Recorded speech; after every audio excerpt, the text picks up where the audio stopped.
It's easy to say, don't worry, we'll quickly recover, but hard to ignore the destruction and vandalism that continues to eat away at our city and its reputation. It's hard to see a once vibrant downtown wounded, still boarded up and vacant. And it's difficult to be optimistic when it seems everywhere you look, you're greeted with this: graffiti, trash, garbage, and filth. How does Portland recover when it's this bad? We will cut through the red tape or die trying. Hi, how are you? Meet the trash czar, former Mayor Sam Adams, the man now in charge of digging Portland out from under the tons of garbage now choking the city.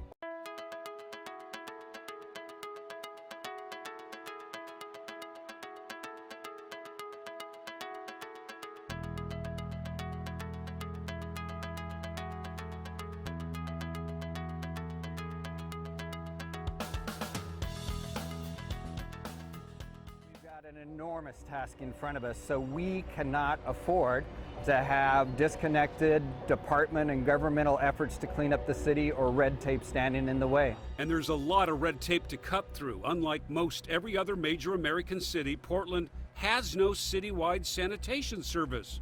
More than a dozen departments and agencies are involved. It's a governmental garbage mess that wasn't a priority before the pandemic. Now it's a disaster. That pile of trash over there, that's the Transportation Bureau's problem. The filth and debris at that corner, that's TriMet's job. The garbage, including human waste next to the homeless camp in your neighborhood, that's Metro's responsibility. When you're trying to clean up Portland, it's easy to pass the buck. Here's what the mayor said when I asked him about the graffiti and filth along the roadways leading into the city. That's not the city. That is the state. Those are ODOT right-of-ways, and that is their responsibility. Adams is already cutting through the bureaucratic mess, working with ODOT and other agencies, organizing business groups, volunteers, community leaders to come together and just get the job done. I've never seen the trash problem this bad. I'm a native Oregonian. I was born at Good Sam, and in all of my years here, I've never seen anything like it. Chris Carrico is head of Solve. She has mobilized hundreds of volunteers and groups to meet the challenge, working with Adams as a key part of the solution. And there's this. We caught up with a company contracted by Metro to clean up garbage sites. They're required to sift through every pile, every bag, checking for used needles and biohazards.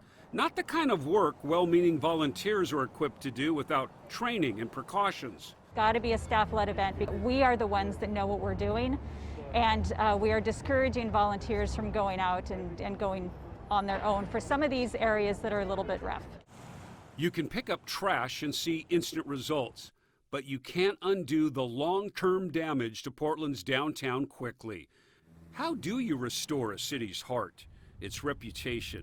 Some people think, oh, the solution to a bad reputation is a public relations campaign. Economist Bill Connerly wrote a scathing article on Portland called Death of a City. It appeared in Forbes magazine earlier this year. Whereas actually the solution to a bad reputation is to stop doing the things that gave you the bad reputation. I'm surprised you didn't know that. Portland needs to address these really significant issues. Issues like ongoing vandalism caused by repeat offenders. The mayor recently started taking a firmer stand on arrests, putting pressure on the Multnomah County District Attorney to follow through with prosecutions.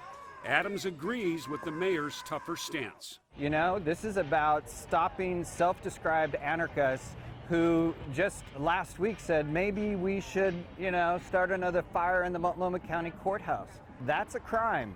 And our job is to stop that crime and get the DA to prosecute those that are guilty of it. Protests and violence over the last year has put us in a very difficult spot, and it's going to take us some time to get back. Jim Mark heads up Melvin Mark Properties. His family has been in business 75 years, owning, operating, and managing buildings, many in the downtown core.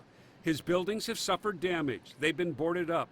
He's waived rent for many of his tenants this past year, and he continues to invest in downtown. He remains optimistic.